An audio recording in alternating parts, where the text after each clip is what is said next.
Vítajte pri ďalšej epizóde nášho podcastu.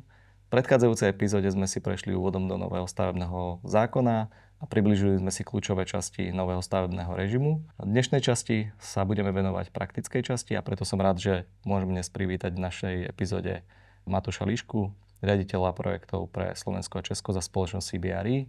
Vítajte, Matúš. Ďakujem veľmi pekne.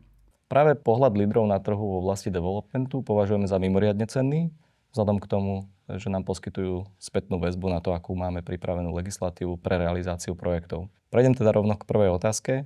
Matúš, skúste priblížiť, čomu sa venuje spoločnosť CBRE a aké služby ponúka svojim klientom v oblasti rekonštrukčných prác. Skúsim to nejako v skratke ozrejmiť. V prvom rade by som predstavil spoločnosť CBRE. CBRE je jedna z najväčších poradenských spoločností v segmente real estate.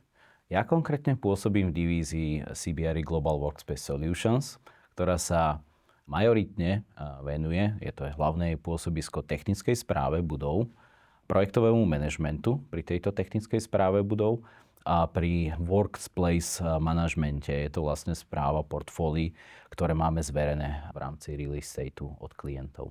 Mojou úlohou je vlastne viesť projekty v rámci, nazvem to, že investičné projekty na budovách, ktoré máme v správe. Sú to tzv. Capexové projekty. Hlavnou tou myšlienkou je zvyšovať hodnotu budov, alebo teda zvyšovať hodnotu majetku klientov, ktoré máme v správe. Aby som to nejako skrátil, CBRE Global Workspace Solution je facility spoločnosť s presahom aj do realizačnej činnosti na objektoch, ktoré máme v správe. Ako vnímate aktuálnu stavebnú legislatívu, pokiaľ ide o prípravu projektov po pár mesiacoch uplatňovania v praxi? Z môjho pohľadu je to významný krok vpred, že po bezmála skoro 50 rokoch sme dokázali, alebo sa schválil nový stavebný zákon. Len by som chcel to v zo pár bodoch nejako objasniť.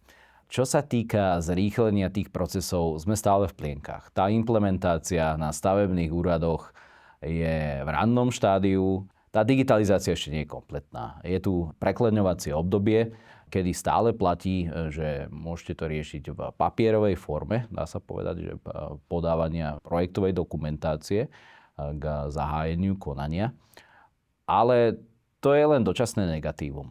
Ja to hlavne vnímam z toho, že konečne sa celé to konanie zjednotilo. Samotné územné a stavebné konanie aj predražovalo tou svojou zdĺhavosťou celý projekt, či developerský, alebo investičný capexový projekt na budovách. Takže vítam to pozitívne. Na druhej strane treba sa pozrieť aj na kvalitu projektovej dokumentácie.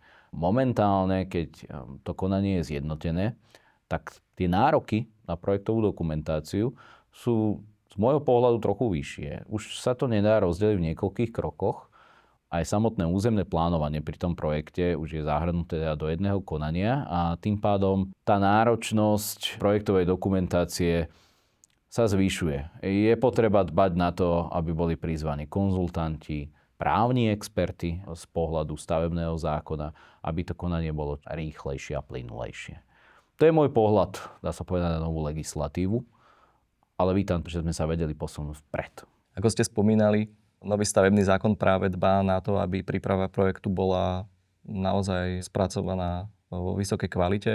Myslíte si, že je to pozitívum pre developerov, alebo to zvyšuje nároky na čas, koordináciu odborníkov, možno náklady? Ja to vnímam z môjho pohľadu, že by to mala byť samozrejmosť.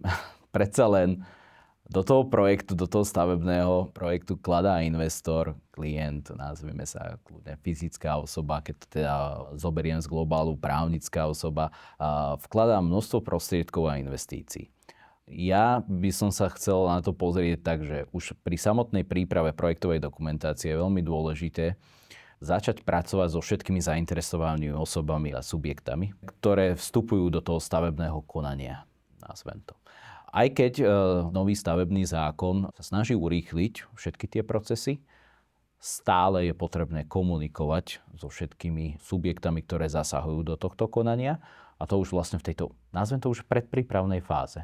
Aby vôbec bol ten projekt životaschopný, aby sa dal vôbec povoliť To sú základné body tejto prípravnej a predprípravnej fáze. Čiže už samotní architekti a projektanti musia komunikovať buď za pomoci konzultantov, právnej podpory, po prípade v minulosti to bol inžiniering, alebo teda služby konzultantov, ktorí vedeli vlastne komunikovať s zainteresovanými subjektami, nazvem to vodárne, distribútory energií. To sú všetko subjekty, ktoré vstupujú do tých projektov pri tých väčších, inšpektorát práce a tak ďalej. Všetky ich požiadavky musia byť zakomponované už do samotnej projektovej dokumentácie. Keď to tak nie je, niečo sa opomenie, tým pádom ako keby rozklasterujete celý ten proces, lebo projektová dokumentácia sa zákonite bude meniť, tým pádom stále budú vznikať revízie a najlepšie je tomu predísť kvalitnou a hlbokou analýzou, čo všetko bude treba, a potom sa vlastne celý ten proces urýchli. Z vašej praxe, čo považujete za kľúčové v rámci prípravy projektu? Na čo by si mali developeri a investori dať pozor? Ide o komunikáciu, prípravu projektovej dokumentácie, možno nejaký harmonogram časový, koordináciu možno samotných následných dodávateľov. Z nášho pohľadu alebo z pohľadu oddelenia projektového manažmentu snažíme sa s klientom v tej úvodnej fáze najprv hovoriť o jeho potrebách a zistiť celkový rozsah toho projektu. Keď vieme rozsah, tým pádom vieme identifikovať všetky potrebné vstupy. To je vlastne tak, ako som v minulej sekcii vysvetľoval, že potrebujeme vedieť čo najväčší rozsah a detaily, požiadavky klienta. A potom viem tým pádom komunikovať aj s ostatnými zainteresovanými subjektami, vodárne napríklad pri objektoch, teda, ktoré spravujeme, inšpektorát práce, to môže byť pri retailových objektoch, mnoho ďalších subjektov, distribútor energií, napríklad, ale najväčší teda, dá sa povedať, subjekt je samotný klient. Snažíme sa vlastne už v tejto príprave s projektovými manažérmi vlastne identifikovať všetky potrebné informácie a potom komunikovať s týmito úradmi. Toto je to, čo sa týka v prípravnej fáze.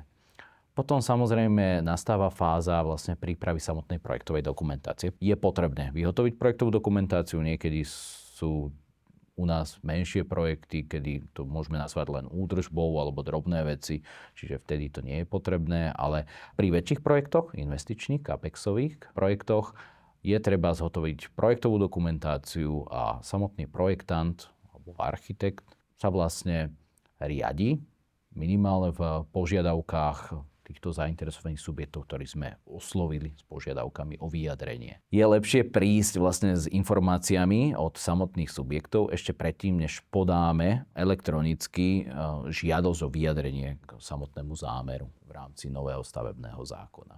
Predídeme, dá sa povedať, pripomienkám, lebo ich už máme zapracované, ich požiadavky. To je to, čo sa týka projektovej dokumentácie. S investorom samozrejme rokujeme, veľmi dôležité z projektového manažmentu je to taký základ. Jedno je rozsah, druhé je čas a potom samotný budget, nazvem to peniaze. To je taký základný trojuholník, ktorý dokopy dáva ako keby výslednú kvalitu projektu. Druhou vecou je samotný čas. Je veľmi potrebné, aby klient vedel, koľko samotný projekt bude trvať. Nastavuje na to všetky procesy, možno povolovacie, marketing môže nastaviť pri retailových centrách, keď niečo prerábame. Samozrejme, čas sú aj peniaze tým pádom, čiže čím kratšie ten projekt trvá, dá sa povedať. Každý projekt potrebuje mať tú svoju kvalitu, čiže nie vždy môžeme urýchliť ten projekt. Druhou vecou je samotný budget, čiže my sa snažíme v celej predprípravnej fáze toho klienta, nazvem to tak ľudovo, že vie za ruku, aby mal istotu v nás a v našich službách, že je v prvom rade v správnych rukách, a v druhom rade, že všetko dopadne na poriadku.